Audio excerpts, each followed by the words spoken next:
Hey, what's up, guys? Here on the Fire Sports Pod, where everything we got is hot. Let's get to the show I have for you guys today here on Recap Monday, Season 5, Episode number 27. Here on the Fire Sports Pod, we are powered by StreamYard, where StreamYard makes the dream yard go. Let's get right into it. First up, guys, we got a lot to get to on Recap Monday.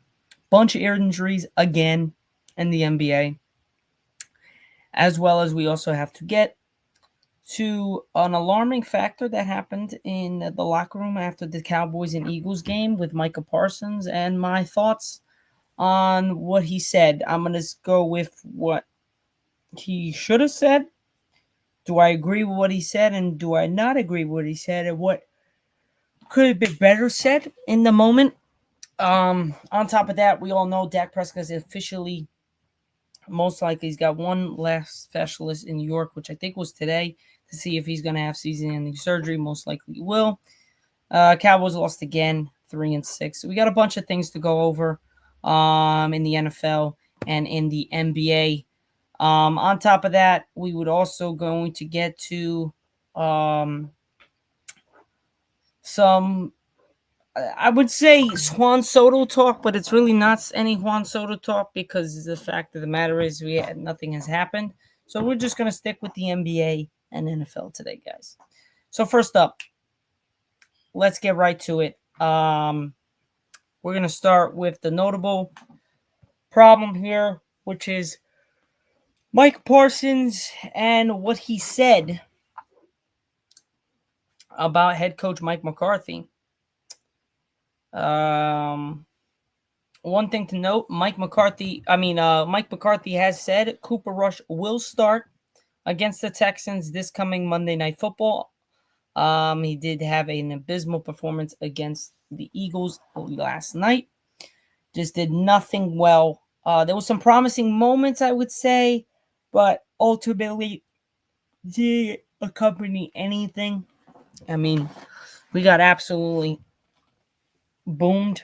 We lost 34-6. It was a really bad game. Offensively, I think we just suck. Defensively, we actually didn't play that bad.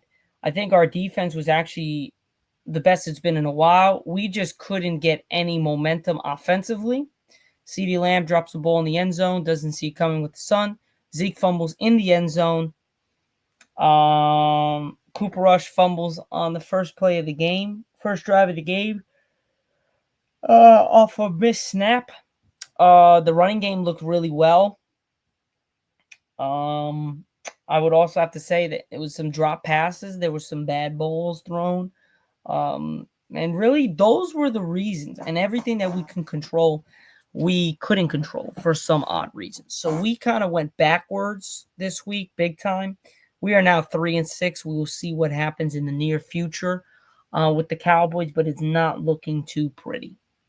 Now, let's get to some more news about the Cowboys with Micah Parsons and what happened over in the locker room yesterday after the loss. So as the Dallas Cowboys season swirls to a drain pipe, questions about Mike McCarthy's future would unrelentingly gurgle to the surface with each depressing loss. To me, guys, you've known my stance on this. I want Mike McCarthy out of there. I don't think he's a good enough coach. I just don't think he's doing enough to prepare men for war. I think what Micah Parsons said was not wrong. Did he need to say it blatantly after the loss to the Eagles? No, there was a time and place, and there's a way how you say it.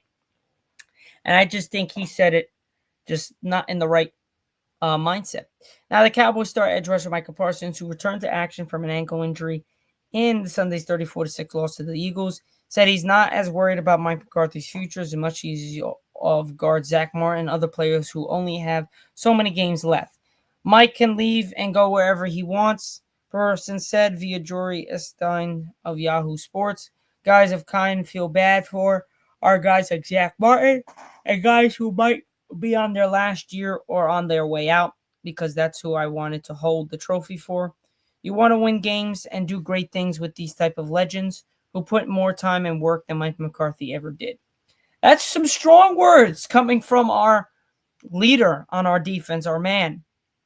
Those are some strong freaking words. But is he wrong? There's the question. I think he's wrong on, like I said, the way he delivered it. I don't think he's wrong in general. Those are the kind of guys that I have so much sympathy and hurt for. Now, we all know Mike McCarthy's resume. He led the Green Bay Packers for 13 years, including one Super Bowl win. Before joining Dallas in 2020, in his fifth season, the 61-year-old, his final year of his contract at 3-6, with 4 consecutive losses, including several blowouts. Mike McCarthy could be playing out of the string. Parsons' comments speak to the nature of the business, how profile coaches usually find work in some fashion and get fired. As an offensive coordinator, senior level analyst, etc., whereas players' careers have a shelf life, there are only so many blocks and tackles in a body. Mike McCarthy told reporters on Monday that he and Parsons discussed his comments like man should handle it, with post-game remarks when it creates questions for others in the locker room and something I've always done. Conversation has to happen, McCarthy said via ESPN. So Mike and I had a conversation this morning about it, which calls for the coach job will only get louder. Owner Jerry Jones said he has zero desire to make in-season change. Mike is a heck of a coach, a great coach in my mind. Jones said McCarthy's status via The Athletic. He has and should have the opportunity to do better than we're playing right now. I haven't a good experience changing coaches in the middle of the season. I've changed coaches in the season with Wade Phillips, and I've always regretted it. As a matter of fact, I made a change with Chan Gailey after 2 years. I regretted that. That's not enough. You need to give yourself a chance. I've had a lot more rope than in my time. I haven't had anybody pull it short on me. 3 of the Cowboys' next 4 games are standalone contests, starting with next Monday night's tilt against the Houston Texans. So, ladies and gentlemen, we're in trouble. As you can see, the Cowboys are in trouble. Jerry Jones is pathetic. Thinks that there's no need for a change. I don't think I agree with him with an in-season change. There's no need for, but an off-season change, there's definitely got to be something because, god damn it, we are fucking garbage. I mean, garbage. It is so bad to watch this team. We are absolutely garbage. I think just the way we've been handling the season, Dak's injured. We all know that. CeeDee Lamb missed training camp. We all know that. But in all, guys, Cowboys have had a lot of injuries. But still, man, our offense just looks terrible. We have nobody other than Ferguson and CeeDee, and Ferguson is not doing what he did last year. CeeDee Lamb is playing as best as he can, but like, damn, how much more do you want from the guy when he can't get the ball? It's not like they can force him the ball every play. There are times that he was open. There were times that he just dropped the ball. He had a touchdown early that would have gave us a good enough chance to win this game. I mean, if you take away the fumble in the end zone, if you take away CeeDee Lamb dropping the pass because of the sun, and you take away Cooper Rush's fumble in the first drive of the game, we're golden. We're in that game. We're ready to roll. So I think personally, Micah should have been like, all right, guys, let's revamp. Yes, we're 3-6. There's no margin for error. We got to keep plugging away. No Dak. Our quarterback's not there. We got to get behind Cooper Rush and put our best foot forward no matter what. You don't say that out loud. Personally, I don't think you say it out loud. That's an in conversation, which they had today. But at the same time, he's not wrong. I don't condone it, but I do support it somewhat. So I would say Micah, in a way, was right and was wrong at the same time. But no matter what, we're still losing games. You were injured almost the entire year so far. You really can't talk. You got to get healthier. You got to stay on the field. And then you could say something. But it's just been embarrassing. It's embarrassing. So, yeah, guys, that's pretty much that for the NFL when it comes to the Cowboys. Another team I want to go over is 2 teams. One of the best teams in the NFC, or the best team in the Lions, and the undefeated team in the Chiefs. Now, a quick couple minute segment on both of these teams. For me, I would say that the Chiefs are unbeaten. We all know that. They're 9-0. They're not playing good football though. They're turning the ball over. They're in close games to shit teams that they should be blowing out, but they're finding ways to win, and really that's all that matters. Yesterday was a perfect example. They are losing to the Broncos. They come back, they take the lead. They let them drive all the way down the field. They have a 32-yard field goal, and then the Chiefs block it. Like, what does that do? Like, that is ridiculous. You're supposed to lose that game. Wholeheartedly, you're supposed to lose that game. And they found a way to win that game. And Denver's gonna be good, man. I'm telling you, Denver's gonna be good. Bo Nix is something else, man. I really like the way Bo Nix played. Yes, they only scored 14, but it's just the way he was poised, ready to roll against the defending champs and Patrick Mahomes. I think he played really well. He's just gotta be able to get some guys on his team. He's got to be able to score some touchdowns. But they're gonna have some good battles throughout the rest of his career, without a doubt. But I think Patrick Mahomes and the Chiefs are just scary, man, because they are playing like shit and they're still winning. They're 9-0. I think they could be the first team to ever to lose no games throughout the season and might be even winning the Super Bowl. That might be a possibility because the way they're playing is not special. They're just playing as a complete team. Everybody is doing everything. They have to because they have so many injuries. They have to be able to play as a team and to play as a whole. And I think they're doing that, and that's what's the difference between other teams. And the other team that's very similar are the Lions. The Lions were down 23-7 to the fucking Texans last night, going into the second half. They outscored the Texans 19-0 in the second half. CJ Stroud looked like a shell of himself out there. On top of that, we had Jared Goff's worst game as I think in his career. He had 5 interceptions. He had 3 in the first half. He scores 2 touchdowns. He leads his team to a win 26-23 as they improve to 8-1. I mean, if that's not a crazy take, if that's not a crazy game, now I don't know what is. Another game you could say is the Steelers. They're playing really good football. Russell Wilson is playing amazing. I mean, I never said that the Justin Fields thing was gonna, like, Russell Wilson was gonna fail. I never said that. I wish they would have kept with Justin Fields, but to be honest, it was the right move. I stand corrected. It was the right move at this point. They have Russell Wilson there, a veteran that knows how to get things done. Might as well go with him. Have the young, talented quarterback learn from the veteran, and so that he can improve on his skills for the future. So I think both Kansas City, Pittsburgh, and Detroit are really, really good. I would say definitely Pittsburgh still got stuff to prove, but their resume and their winnings are just keep going up, and that's what you want for a football team that's never had a losing season, but has not been to the playoffs and consistently been able to compete in the playoffs for a while.